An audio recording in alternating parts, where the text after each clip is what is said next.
Hey guys, welcome back to my channel. If you're new here, welcome to Nolem. Today's tutorial is gonna be very fun and very beginner friendly. What we'll be making today is this top. It's a really nice scrunch top that's perfect for summer or for whenever, and you can customize this however you like. Really, all you need is some fabric, some shirring thread, and your sewing machine. I actually made this top on my TikTok and my Instagram a while ago.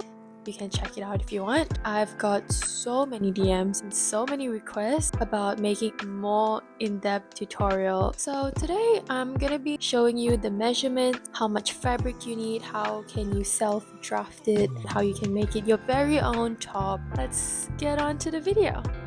So the very first thing I recommend is obviously the fabric. You want a fabric that is not see-through if you're using white, and you don't want your fabric to be too stiff because you still want that flowy effect. The thicker your fabric is, the harder it is for it to gather at the front. So the thinner your fabric is, the easier it is for it to gather. Today I am using some white fabric. I just got 1 meter. I'm just gonna use this to make my top. Let's get into it. So I put my mic here and hopefully you guys can still hear me. The first thing you want to do is obviously measure yourself. What you're gonna do is grab your measuring tape and kind of measure your bust area. You don't really have to be very accurate here because you're going to make it bigger anyway and it's going to shear. So mine is about 30 inches and you're going to divide it by 2. So it's 15 inch and you want to write that down. Okay, so after measuring the width, you want to measure the length of your top. I'm going to start mine roughly around here, around my armpit line. You can do this however long you want your top to be. I want mine to actually kind of cover my butt area because I want to make this a mini dress. So I'm going to measure mine all the way to the end of my pants, right around here. So that's going to be, like I said, you don't have to be very precise with these measurements. Mine is about 24 inches. Write that down. So this is going to be your fabric. You measured the width, which is 30, and you're dividing it by 2, which gives you 15. So this is going to be 15 inches. Multiply it by 1.5, and that gives you 22.5. And I'm going to round it to about 23 inches. My length is about 24 inches. Add 1 inch for seam allowance. That gives me 25 inches. So the amount of fabric that I have to be cutting is 23 inches by 25 inches. And I've cut 2 of them.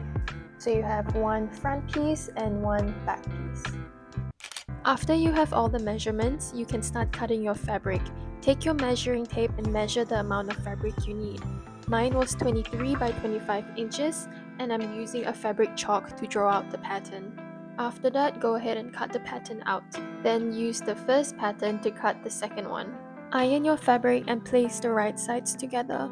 Make sure that they are aligned and you can pin them in place if you want. Now sew the sides together with a straight stitch and a 1 cm seam allowance. Then finish the raw edges however you like. I'm using a zigzag stitch today, but you can use a serger if you have one.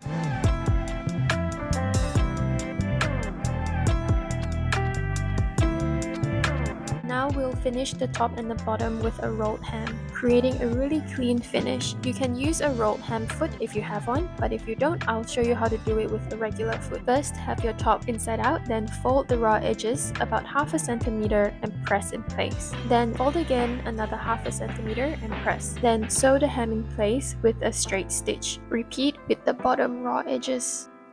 Now to measure how much you want your top to shear. Starting from the top, measure down to where you want the shear to end. I want mine to end just below my bust, so I'm measuring about 7 inches. Then turn your fabric right side out, measure where you want the shear to end, and use a fabric chalk to mark it.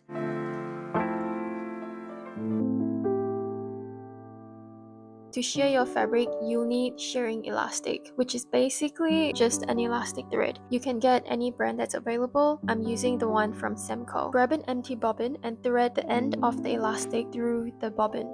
Now use one hand to hold on to the thread in place and use the other hand to wind the bobbin manually. Make sure that you're not pulling the elastic when you're winding it. This is very important.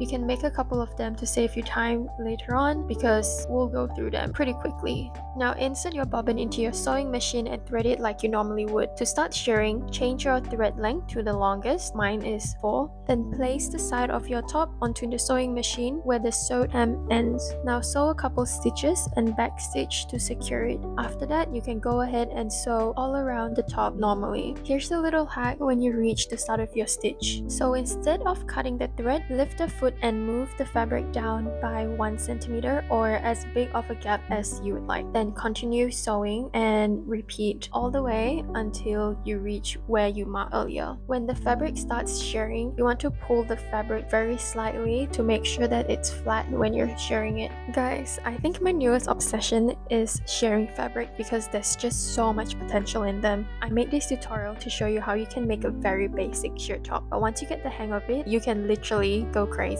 Here are just some inspiration I found on Pinterest.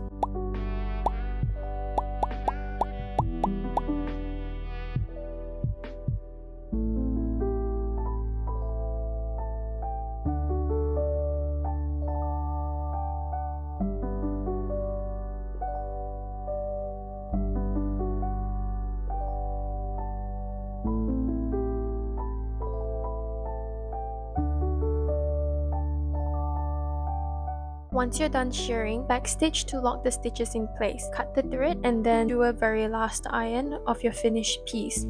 Then voila, you're all done. I am very happy with how mine turned out. The length is actually so perfect. It's not too long or too short. It's kind of like a mini dress and I can wear it as is or pair it with a maxi skirt or pair it with denim jeans. And obviously you can make it shorter if you want, like a half tee. You can make it longer like a maxi dress. You can add straps, add sleeves. The possibility is endless. And this is probably one of the lowest effort and most rewarding projects I've ever made. Let me know what you guys think of this tutorial. Comment down below what type of video you want to see from me. And as always, I'll see you next time. Bye!